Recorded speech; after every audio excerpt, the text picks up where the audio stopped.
Olá, boa noite. Veja no Brasil TV. Criminosos armados explodem 2 agências bancárias de madrugada em Santa Branca, no Vale do Paraíba.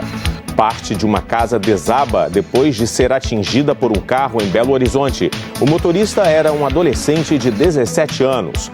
O número de queimadas no Acre vem aumentando. Só em junho foram 270 focos. E ainda, o tratamento especial para manter o bem-estar físico e psicológico dos animais do Zoológico de Brasília. Sábado, 1º de julho, agora no Brasil TV.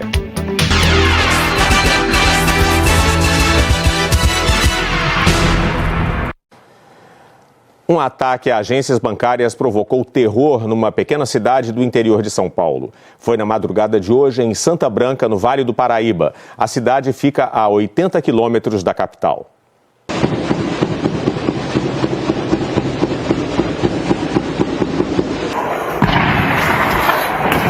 Os barulhos das trocas de tiros e também das explosões acordaram os moradores de Santa Branca por volta das 4 horas da manhã.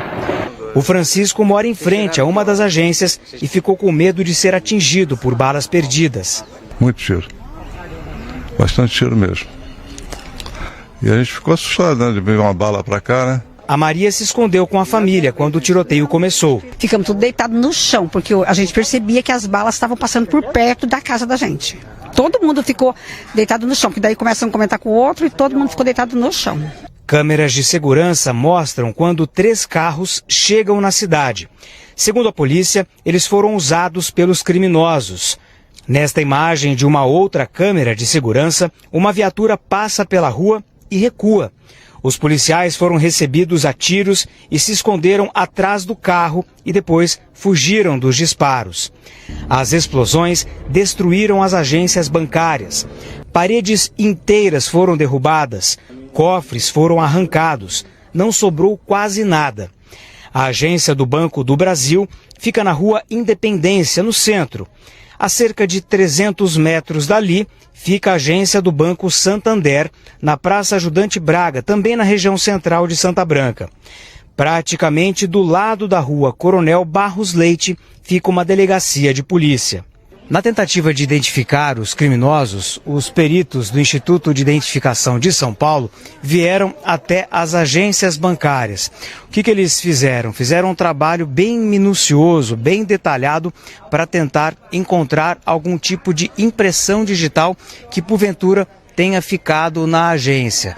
Só que o problema é que o prédio foi muito danificado, o que dificulta uma possível identificação. Mas, segundo os peritos, já foi possível localizar algumas digitais que podem ajudar nas investigações. Os moradores não vão esquecer tão cedo das cenas de terror. Eles andaram pela cidade atirando, né? Então esses tiros passaram muito próximo das nossas casas. A gente viu, ouvimos, né? Foi presa em flagrante uma mulher acusada de sequestrar um recém-nascido no Rio de Janeiro. Segundo a polícia, ela roubou os documentos da mãe e chegou a registrar a criança. A criança foi encontrada ontem à tarde nesta casa em Piedade. Fabiola da Silva e o marido dela, André Correia, foram presos em flagrante. No depoimento dado à polícia, a mãe contou que ainda durante o pré-natal precisou ficar internada por alguns dias aqui na maternidade Carmela Dutra, no Meier. Nessa internação, ela conheceu Fabiola da Silva, que era acompanhante de outra paciente. Enfrentando dificuldades financeiras, a mãe afirmou que aceitou a ajuda de Fabiola, que prometeu cesta básica e apoio nos cuidados após o nascimento da criança.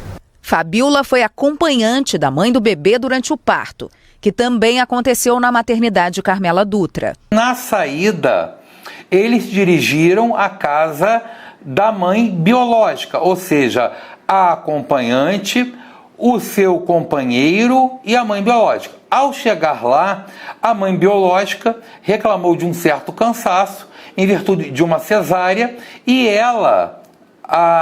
ou seja, essa senhora levou a criança para casa com a promessa de retornar logo no dia seguinte, o que não aconteceu. De acordo com a polícia, a mãe entrou em contato algumas horas depois, pedindo que o bebê fosse levado de volta. Logo na sequência, o casal desligou os celulares. A mãe decidiu procurar a polícia, que descobriu que o endereço fornecido por Fabiola era falso. Conseguimos descobrir o real endereço dessa senhora e, ao chegar, encontramos a criança já registrada no nome do companheiro dessa senhora. É bom acrescentar que essa senhora teria furtado os documentos pessoais da mãe biológica, bem como a declaração de parto em posse dela, e de posse desses documentos teria feito o registro no cartório de pessoas naturais. Fabiola da Silva e André Correia vão responder por sequestro e pelo falso registro de nascimento. A polícia também quer saber se eles já se envolveram em outros casos semelhantes. Nós agora estamos envidando todos os nossos esforços para descobrir se essa senhora já teria praticado fatos semelhantes e qual seria o possível destino dessas crianças, ao qual nós ainda não temos ideia. Nós não conseguimos contato com a defesa de Fabiola da Silva, um homem que não quis se identificar, mas que se apresentou como irmão da acusada, disse que a mãe entregou o bebê para a adoção e negou que Fabiola tenha roubado os documentos da mãe. Um muro de uma casa desabou depois de um acidente na região leste de Belo Horizonte. O Guilherme Pimenta tem as informações. O acidente foi na madrugada deste sábado aqui em Belo Horizonte. O motorista de um carro de 17 anos perdeu o controle da direção e atingiu o muro desta casa. As imagens de um circuito de segurança mostram o momento da batida. Dentro do carro, além do motorista, havia outros 2 adolescentes, de 17 e outro de 18 anos. Apenas um deles ficou ferido, teve o braço quebrado. A gente vai conversar com o dono da casa, que é o senhor José Lopes. No momento da batida, o senhor ouviu um barulho e foi realmente um estouro, né? Foi um barulho alto, grande, e eu achei até que o problema tinha sido dentro do meu imóvel, mas depois constatei que o problema foi na rua, né? E aí eu vim imediatamente para a rua para poder ver o que aconteceu. Por sorte, ninguém ficou ferido nem na casa do senhor e nem no veículo, né, senhor José? Agora conta pra gente aqui, nesse momento, o senhor fez uma contagem, pelo menos 4 acidentes envolvendo carros e a casa do senhor. Qual que é a providência que o senhor vai tomar agora? Agora eu pretendo, né, requerer das autoridades um quebra-mola, tanto para subir quanto para descer, porque, de fato, ainda ninguém morreu, mas a qualquer momento alguém vai morrer de acidente, né, e por causa da imprudência na velocidade dos carros. Os estragos provocados pelo acidente continuam aqui na rua e devem ser removidos na segunda-feira. Técnicos da Defesa Civil estiveram aqui no local e constataram que não há risco para os moradores. Guilherme Pimenta, para o Brasil TV. Ainda em Minas Gerais, em Contagem, os moradores de um bairro reclamam de rachaduras nas casas após um desvio de trânsito na região. A Patrícia Luz foi até lá entender esse problema. Há 2 anos, a Transcom fez um desvio no trânsito para os veículos que saem da Via Expressa em Contagem. A mudança vem causando transtornos para quem mora no bairro Santa Helena. Com o aumento do movimento de veículos pesados, os moradores dizem que trincas apareceram em muros e casas das ruas Professora Adair Diniz e 16. A dona Eliette está preocupada com as rachaduras que surgiram nos cômodos e volta e meia um susto. Quando passa carreta, carro pesado, treme todinha a casa. 1 ano, mais ou menos 1 ano, e só está piorando. Já o Maurício, que mora na esquina, explica que a rua não suporta caminhões, carretas que transitam diariamente pelo bairro. E eles viram lá em cima também, eles viram na contramão, já derrubaram aquele poste lá em cima umas 4 vezes ou mais. Neste ponto da rua 16, com rua Professora Adair Diniz, dá para ver o remendo de asfalto novo. Os moradores disseram que há 15 dias uma adutora da Copasa rompeu por conta dos veículos pesados. Os impactos também estão nas calçadas. Nesse vídeo é possível ver a prefeitura fazendo o reparo. São vários os flagrantes de carretas, caminhões e ônibus que passam pelo local. Quem mora por aqui cobra uma outra opção de desvio para evitar o agravamento do problema. A gente não está pedindo para fechar, a gente está pedindo para restringir o tráfego de veículos pesados. A Copasa, que é a Companhia de Saneamento de Minas Gerais, disse que uma equipe técnica iria às ruas Professor Adair e 16 para vistoriar o local. A Prefeitura de Contagem ainda não respondeu.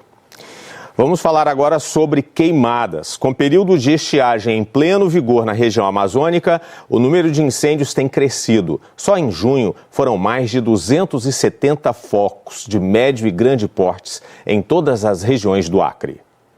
Pouca chuva, dias quentes e secos. São esses os fatores climáticos típicos da região amazônica entre os meses de junho e outubro. É também neste período que um problema fica evidente: as queimadas. E junto com elas, a fumaça que encobre as cidades. Além dos prejuízos ambientais, a saúde de todos é afetada. 276 incêndios de médio e grande porte foram registrados no Acre em junho. E os próximos 3 meses devem ser os mais críticos. E a expectativa é que nos próximos 3 meses essas demandas ultrapassem 3.500 chamados, 3.500 ocorrências, tendo em vista que são o período mais crítico de incêndio de vegetação aqui no nosso estado. A gente se prepara para trabalhar com o pior cenário possível, Agora, no dia 5 de julho, nós teremos aí a incorporação de novos mais de 230 soldados que já vão chegar nessa época propícia para somar forças com a gente no combate ao incêndio de vegetação. Nós também buscamos parcerias com os órgãos parceiros, como o IMAC, órgãos que tratam dessa questão de incêndio de vegetação do meio ambiente no geral. Também temos a parceria com a Força Nacional, as tratativas elas já estão ocorrendo para ver se vai ser possível a Força Nacional apoiar o Estado, assim como apoiou ano passado também. A situação é preocupante em todas as cidades acreanas e a conscientização da população para evitar as queimadas nesse período é fundamental. A queimada ela coloca em risco a sua vida e também bens e vidas de terceiros, e também ainda a questão da saúde, Nessa época tem um grande aumento de doenças respiratórias, então é conscientização para não queimar. Queimar não é a melhor opção para fazer a limpeza ou para qualquer que seja a demanda. A ideia é que assim que você detectar o foco de incêndio, você entre em contato com o Corpo de Bombeiros através do 93. Não espera ele, não desmereça o incêndio, achando que aquilo não vai dar em nada. Contacte a nossa central 193 para que a guarnição seja deslocada para fazer o controle das chamas o mais rápido possível. A seguir, o caminho do fogo simbólico durante as comemorações do bicentenário da independência do Brasil na Bahia.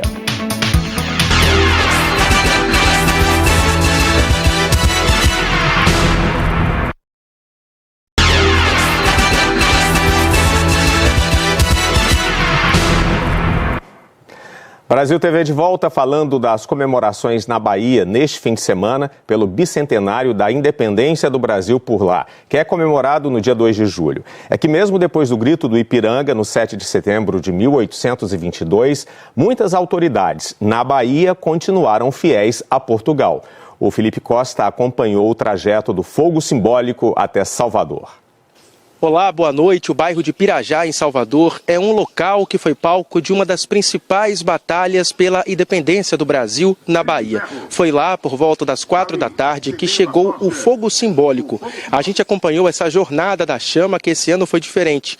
Nesse bicentenário, 2 chamas saíram de diferentes regiões do estado, cidades por onde o povo lutou para expulsar no dia 2 de julho de 1823 as últimas tropas portuguesas que ainda estavam na Bahia. No início da tarde, elas se encontraram em Simões Filho, cidade que fica a quase 30 quilômetros de Salvador. Cerca de 350 pessoas, entre estudantes, atletas e militares do Exército, se revezavam pelas estradas nesse ato que simboliza a união dos povos. Mais cedo aconteceu a celebração do Te Deum, que marca o início dos festejos pela independência em Salvador. Um coral cantou o hino entoado em latim na Catedral Basílica, um dos mais importantes templos de fé dos católicos. Ainda hoje tem apresentações culturais e shows aqui em Salvador e amanhã, bem cedo, a partir das 6 da manhã, começa o tradicional cortejo cívico. Voltamos ao estúdio. A cidade de Trindade, na região metropolitana de Goiânia, está tomada por milhões de fiéis que celebram a tradicional festa do Divino Pai Eterno. Quem conta pra gente é o Jonathan Moreira.